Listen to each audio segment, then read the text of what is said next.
החלמה מהפרעות אכילה והתמכרויות זה כמו ריצת מרתון, זה לא ספרינט. וזה תהליך שעלול לטלטל את כל המשפחה. אז אני מזמינה אותך לעצור, לנשום, להתבונן פנימה, לקחת הרבה אוויר, כי זה אומנם תהליך ארוך, אבל בואי ללמוד איך להפוך את התהליך הזה לתהליך שיוביל לשינוי ולהחלמה ולצמיחה לך, לילדך ולכל המשפחה. את בטח מרגישה אשמה, פחד, אולי אפילו חרדה, דאגה מהעתיד, ואני ממש מבינה אותך. נדרשים מאמא מאמצים עילאיים כדי לתמוך בילד ולא להתייאש. ואני כאן כדי לתמוך בך בתהליך הזה, וכדי לדאוג שאת לא תרימי ידיים. כי אם יש כאן מישהו שיכול לשנות את המצב, זאת את אמא.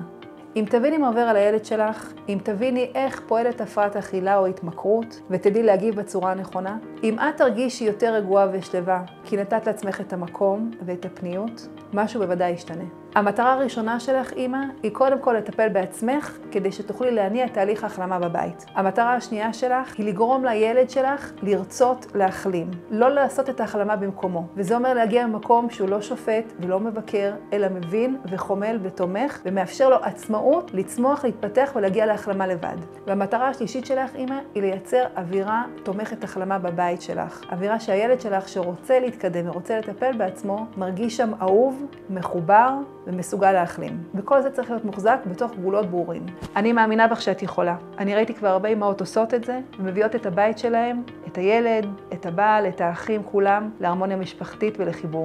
אז נעים מאוד, אני חיה ענבי, אני מנחת הורים, מדריכה בשיטת ה-12 צעדים, עובדת עם התמכרויות ומהפרעות אכילה, ומלווה אמהות בתהליכי החלמה של ילדים מהתמכרויות ומהפרעות אכילה. ואני מאמינה בך, כי אני יודעת שהלב וכוח הרצון של אמא זו עוצמה ששוברת קירות. ואם תשלבי את הכוחות האלה עם הידע הנכון, והדרכה, וסבלנות, ואורך רוח, ואם תלמדי גם לקבל את עצמך, ואחר כך את הילד שלך, דברים חדשים יקרו. ואפילו שבסופו של דבר, מי שצריך להחלים זה הילד, את תראי שינוי בכל הבית. ואני רואה את זה קורה פעם אחר פעם, כשאני עובדת עם אמהות ומוסות את העבודה בצורה הנכונה, זה מביא החלמה לכל בני המשפחה. בשביל להגיע לקו הסיום של המרתון הזה, צריך הרבה מיומנות, הרבה מוטיבציה, ותמיכה אדירה כדי להישאר במסלול ולראות את הילד שלך מגיע לריפוי מלא.